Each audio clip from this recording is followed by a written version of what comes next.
Hello, America, and welcome back to another episode of To Hear Me Tell It, the life and times of Jerry Daniels. When you've had your daily dose of today's craziness, dealing with all them Karens out there, ride shotgun with old JD as he goes back and recounts the life and times of growing up in the South during the 60s and 70s. I believe we were called baby boomers. Stories that you will say, yep, I done that, but I ain't gonna tell my kids, and I ain't never told my spouse. But whatever the truth be, it will be this, to hear me tell it. Well, hello, folks. Welcome to another episode of To Hear Me Tell It. As always, I'd like to begin with saying thank you. Thank you for joining and listening. I appreciate I know I say this every damn week, but it's less than 20 people. So what does that mean? It means y'all need to get y'all's ass out there and share it with more folks. Or it's just really that bad and I need to maybe get better at it or slim it down or who knows. I don't know how long I'm going to do this anyway. All right.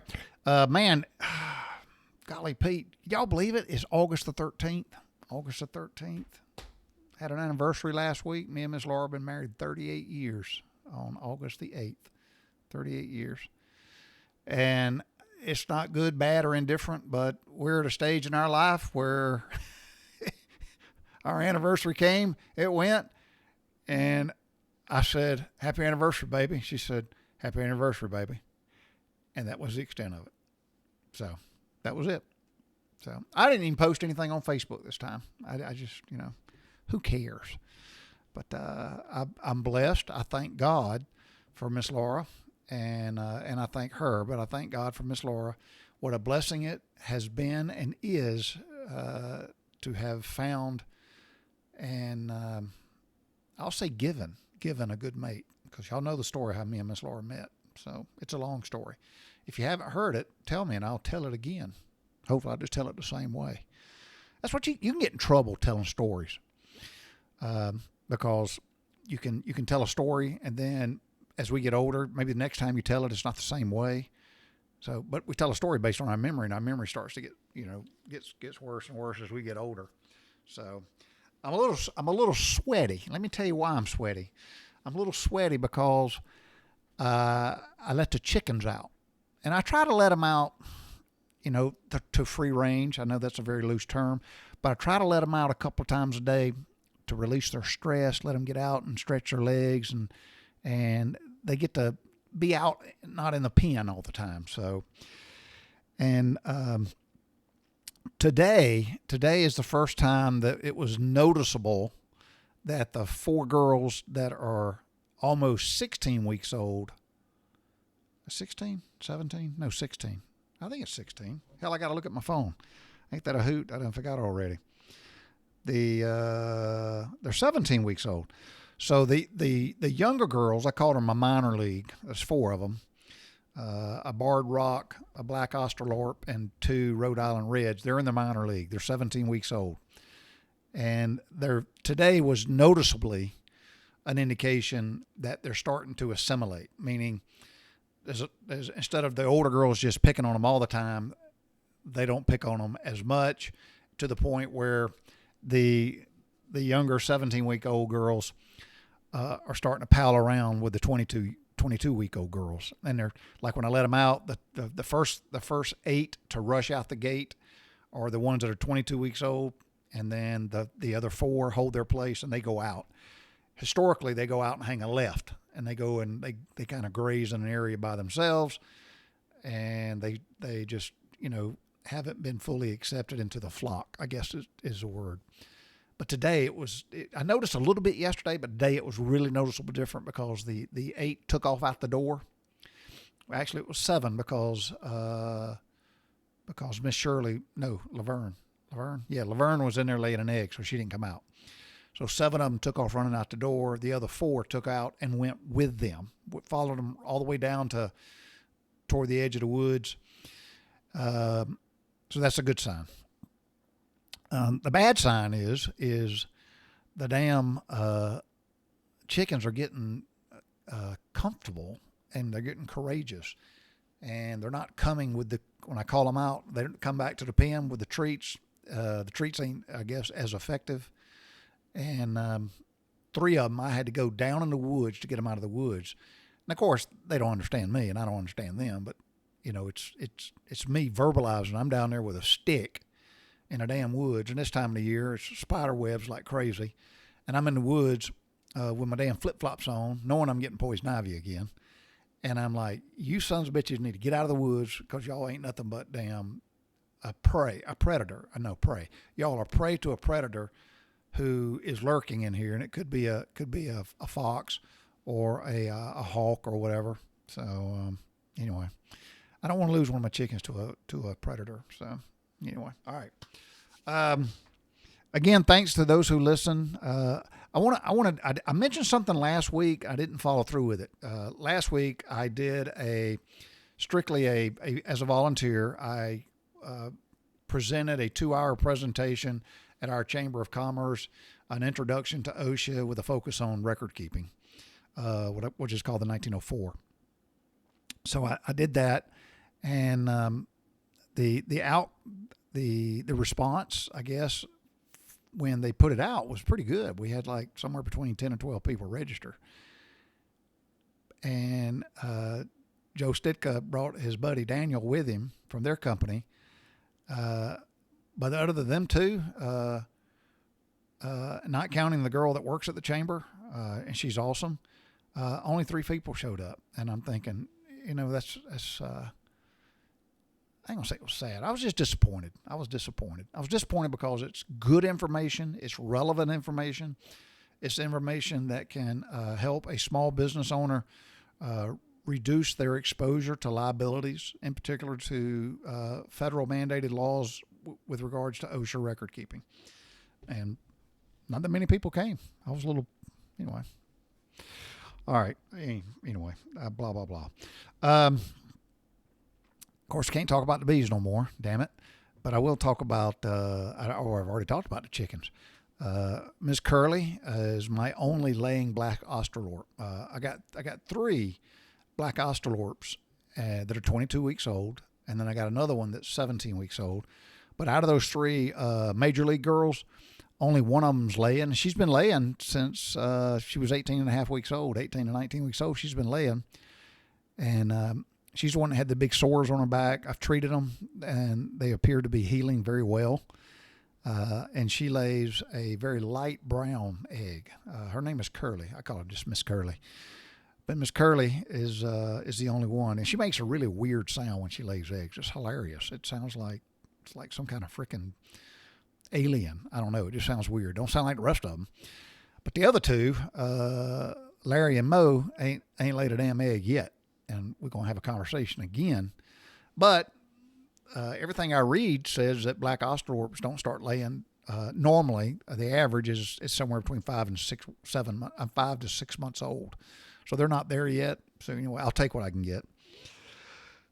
Oh, man, excuse me. I'm recording this on generator power. Our power went out. Now, y'all know we live in the mountains, or the foothills of the mountains up in North Georgia. And all our electrical stuff is above lines, and we have a lot of hills, and we have a lot of trees that fall.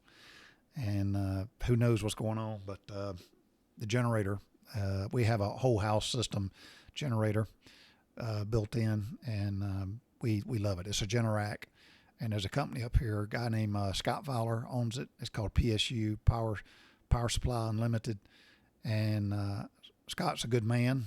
A good businessman. If he's a good man, he's a good conservative feller, a godly man, a good family man, and he runs a good business. And we've owned, since we've moved and retired from the Navy and moved to North Georgia, we've owned 2 homes. And both our homes, we contracted with Scott to install our in-home generators, and we're very happy with them. So that's a free plug into you there, Scott. I would highly encourage anybody to get one, and if you're in the area, get Scott to do it. He's straight up, man. That's all I can tell you, straight up. Okay. I told Laura, I said, I'm really trying to do better at not talking about politics all the time. And surely y'all get tired of it too. But there's a couple things I want to talk about. One is I called Nick Giles from Taylor County. I called Nick day before yesterday, I think it was day before yesterday. and I wanted to ask him a question. And I was down in my garage with another man named Mr. Chuck. Now, Mr. Chuck is the feller, he's a retired pediatrician, and Mr. Chuck bought my bees and everything. He bought my equipment. He bought everything. And Chuck and I are standing in the garage because he comes up here every 3 weeks to get a haircut from a dude named Tony. But we stand there in the garage talking because we were in the garage talking because he came back up here for his 3-week haircut. I found a few more things that were relative to the beekeeping stuff, and I said, hey, you can just have it. I just gave it to him. But he had mentioned the last time he was up here that he wanted to bring some firearms over and let me look at them because he wasn't really sure what they were and the value of them and stuff like that. So he brought them, and it was only 3, but we were talking, and I mentioned somehow or another, I forget how the conversation got going. Oh, I know what it was. I was telling the story about how when Daddy got sick, that he, was not mentally there anymore. He started developing Alzheimer's and doing stuff that didn't make sense, but at least it didn't to me and Mama. But Daddy, at one point, just took a bunch of guns up there and sold them to Bo, and Bo bought them. But Bo bought them with the intentions not to sell them. And when I came home, and Mr. Bo saw me. He asked me to come back in his office, and he showed them to me. He said, Daddy, Jerry, I don't think your daddy's right. And I just bought them all back. I may have told that story before, but anyway, that is an example of true integrity. And that's Bo Barra. You ain't got to say no more. That's Bo Barra. So, but anyway, so I stand there talking to this man in my garage named Mr. Chuck, and the whole Butler, Georgia thing came up. I told him where Bo Guns was, Barra Guns was. We always know it just Barra Automotive. And when I mentioned Butler, Georgia, Mr. Chuck says, I bought a dog from a guy in Butler, Georgia years ago. I said, a dog? He goes, yeah, a Labrador Retriever. And before he said anything else, I said, did you buy that dog from Nick Giles? He goes, I don't remember. I don't remember the man's name. But he was a sheriff one time. I said, that's Nick Giles. So I called Nick on the cell phone, put him on speaker, but he couldn't answer the phone right away. So he just sent me a text and says, I can't talk right now. And then Mr. Chuck left, and then Nick called me. And Nick and I talked for, y'all, I'm going to say we talked damn near an hour, at least an hour. And I enjoyed it. And Nick shared with me a story about him and Daddy and Jimmy Smith going down to Lake George to go fishing. And I want y'all to hear this story. And I'm not going to tell it all, but I'm going to tell you what I thought was really a takeaway. And I had never heard this. Maybe it's true. I told Nick I was going to Google it, and I didn't do it. But Daddy, I wrote an article for the Taylor County newspaper one time. And it was titled Honk, H-O-N-K, Honk, Honk, Honk if you've sold a truck to Bob Daniels. The story was about Daddy, and God bless him, and I love him. I love my daddy. But Daddy would like trade trucks like every 6 months. And of course it's not profitable, but you know what? It was his money. He can do what he wants to. And I respect that. But Daddy would buy a truck like every 6 months. And Daddy joked with me one time. He goes, I said, Daddy, when do you feel the urge to trade trucks? And he said, when it's time to change oil or rotate the tires. I thought, oh, shit. Anyway. So Daddy at one point in his life, not only buy and sell a lot of trucks, but Daddy one time bought a 53 Chevrolet Power Glide, 4-door. And he bought it from Larry Wilkerson. And I drove it to school for a while. And it's like a tank, but it had everything original in it. It was gold. It was a gold car, and it was a tank. It was a 4-door 1953 Power Glide Chevy. And I drove that son bitch to school. You believe that? And but Daddy also bought a Honda in his lifetime, and it was a Honda 500, a 550. 550T or something like that, double overhead cam, and Daddy bought that, and I used to ride the crap out of it. And when I was in the Navy, of course, I wasn't home much, but at one point in Daddy's life, and I forgot to say, and at one point in Daddy's life, Daddy bought a I think it was a Chevy or a GMC 2500, and he bought one of those campers that would fit in the back of the bed. I don't know what you call it, but anyway, it's a truck camper, and Daddy bought one of those. I don't know if Daddy ever used it. I really honestly I don't know it. I used it because maybe I should tell you all that story, but there was a time where me and Wesley Rowe, and it may have been David Rowe, we took off in that damn truck and camper and went down somewhere in Central Florida and went scuba diving. I think I was like 16 or 17. And I look at me today and my children, and of course my children are grown. They're all in their 30s and got kids and whatnot. But I thought I would have never let my damn son run off with my truck, my camper, with two other dudes that are a lot older to go scuba diving. I wouldn't have done that.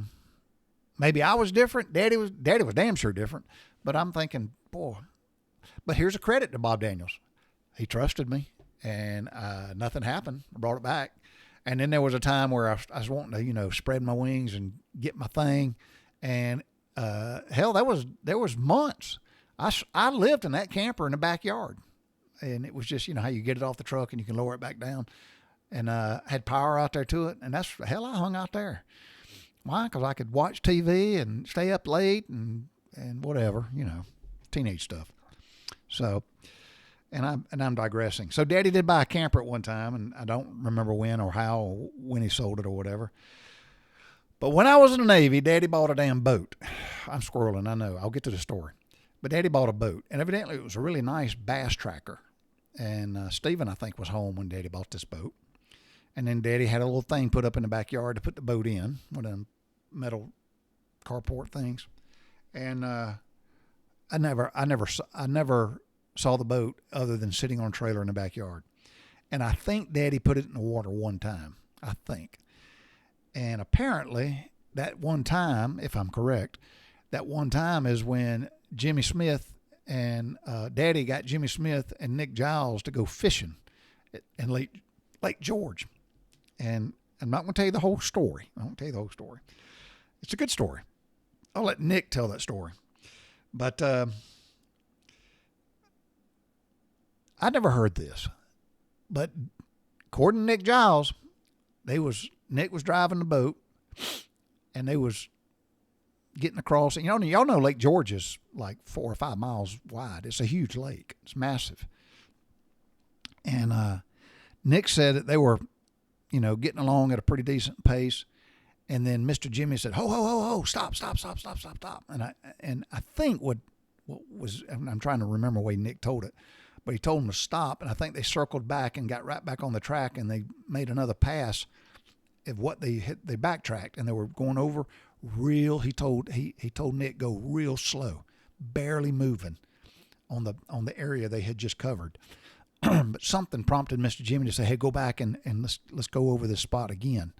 Now they're out in the Lake George, it's a massive lake, and Nick said, "Do it." And Nick said, Mr. Jimmy said, "Go real slow, real slow." I don't even know he had a trolling motor, but he said, "Go real slow." And he said Jimmy Smith walked up to the bow, up on the front of the boat, and he cupped his hands. He would cup his hands of the air right above the surface of the water, and he was doing this. And he hollered, "Stop, drop the anchor right here." And Nick said that Mr. Jimmy could smell a Bream Bed. And I said, "Nick, I never heard that." He said, "No." He said, "He did, Jerry." He said he cupped the air with his hands right above the surface of the water and was smelling it.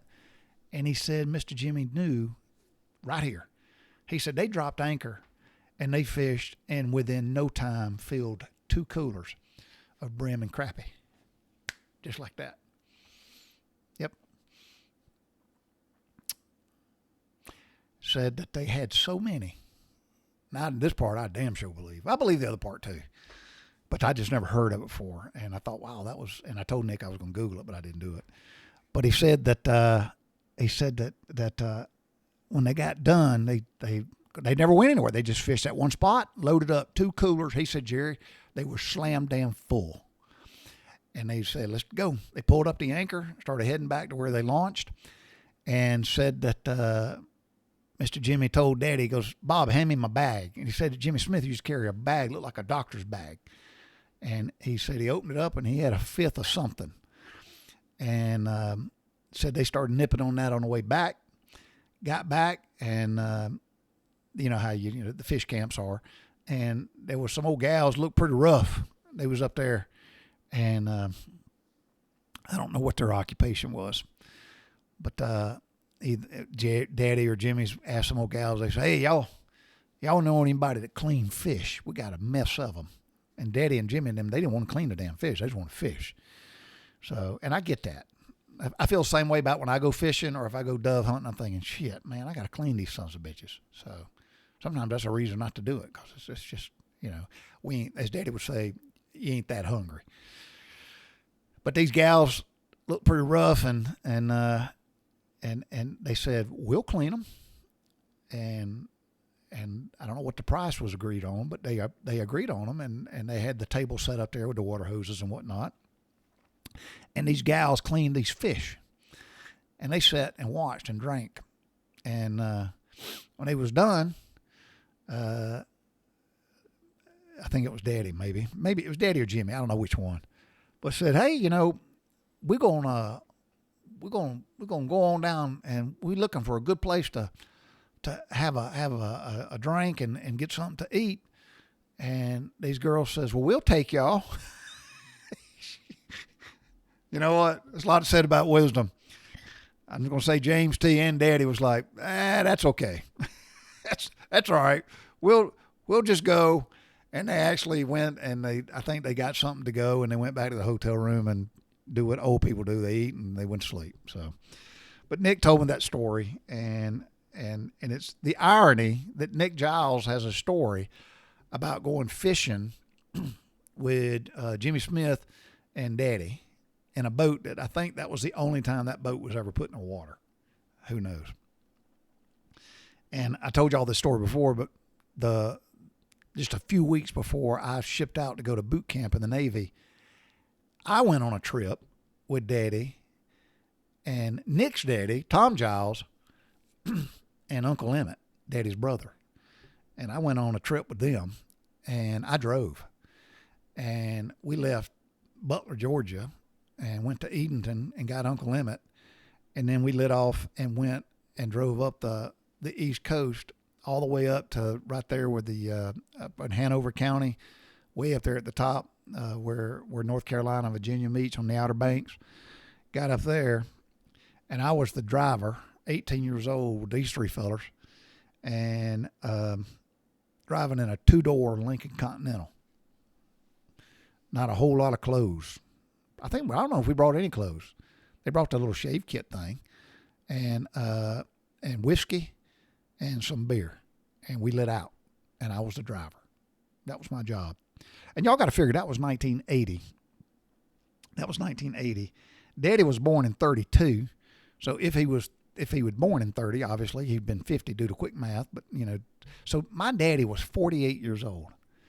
48 years old, and I was 18, and we went on this trip. What was my takeaways? What did I learn from it? And again, if I'm telling a story, I probably shared some of it, and some of the stuff's just not appropriate. Don't want to share it. But what did I learn is that older men snore. Good Lord. And we found a room at a Holiday Inn somewhere. It was like 2:00 in the morning, and they had 2 rooms. That was it. And Daddy told me, he said, "You gonna sleep with Tom? It's too he snores too loud." And I thought, well, what? Okay, how the hell am I gonna sleep? So me and Mr. Tom got a room, had 2 beds, and Daddy and Uncle Emmett. And Daddy had Uncle Emmett because Uncle Emmett had consumed more beverages than the rest of us. How about that? And we didn't no more get settled in that room within 5 minutes. Daddy's beating on the door. I open the door. He's holding Uncle Emmett. They come in, and Emmett just falls in the bed with Tom, and Daddy says, move over, and gets in the bed with me. And I thought, well, shit, I'm out of here, man. And we went to sleep. And the next morning, we could all talk, and, everybody was sober. And what had happened is, and this is back in the day, young folks don't even know, they can't comprehend this.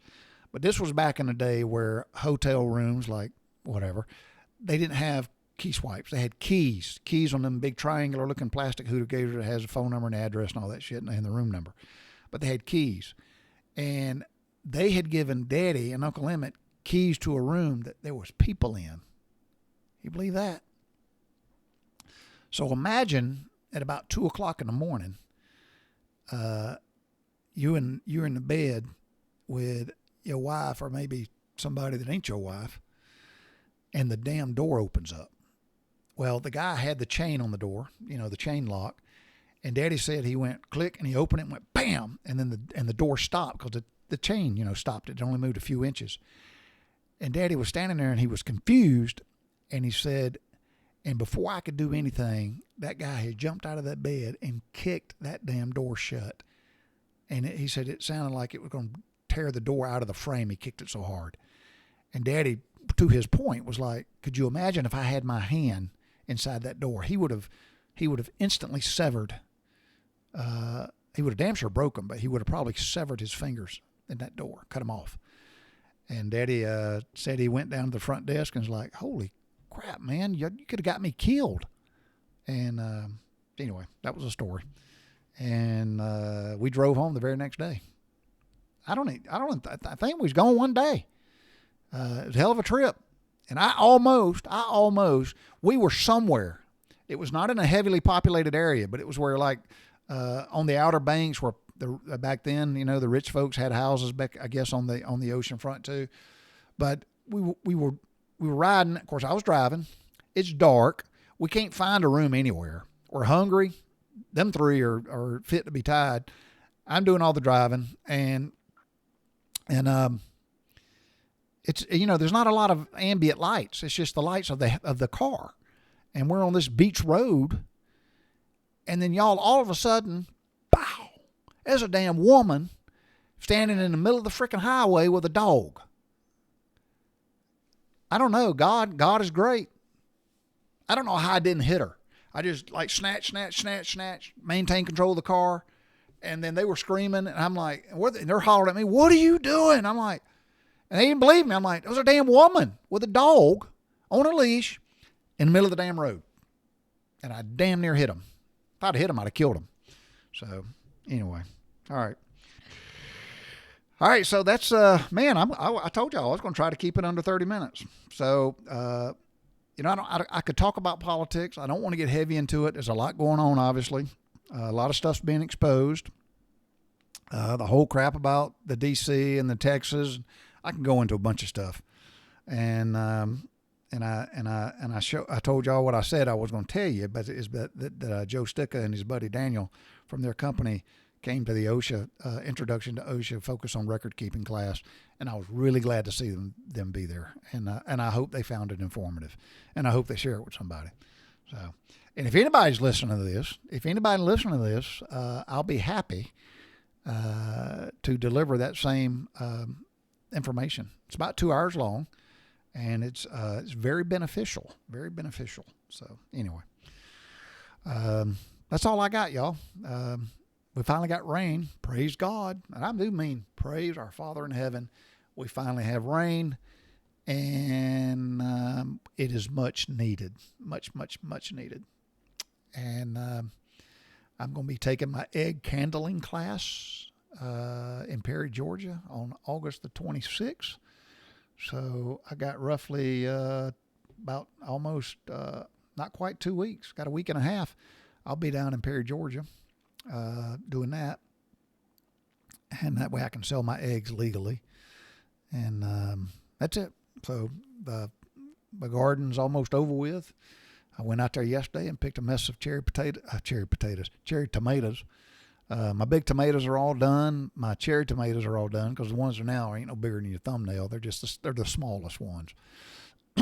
And but I did pick. I trimmed off all my basil, my oregano, and a whole mess of rosemary, and I brought it in the house. I just lay it on the table because I love to smell it.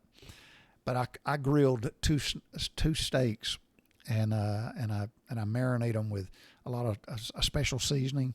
But I put them in a Ziploc bag with olive oil, and I packed that rosemary in there with them too, man. And I let it just soak all day. And I grilled them last night. They were absolutely to die for. They were good. They were good. All right, that is all I got, honestly. That's it, man. I'll try to keep them shorter, not talk about a whole lot, but I do appreciate Nick Giles sharing that story with me. And Nick, it's always great to talk to you. You and your family have been a friend of ours my entire life. And we were talking, and my mama loved his mama and his daddy. My daddy loved his mom and daddy and Nick. They were dear friends. And if anybody says, what's the benefits of growing up and raised in a small town? I'll just say the likes of Tom and Catherine Giles and his family and Nick. So that's it. That's all I got, y'all. Y'all be safe. God bless you. God bless this country. And Mike Coker, buddy, I don't know where you are, but I bet your ass is getting ready to, you're already doing the pre-prepping to go head south, because for where you live, winter will be up on your ass before you know it. Y'all be safe. Be safe. Be safe. God. Bicycle.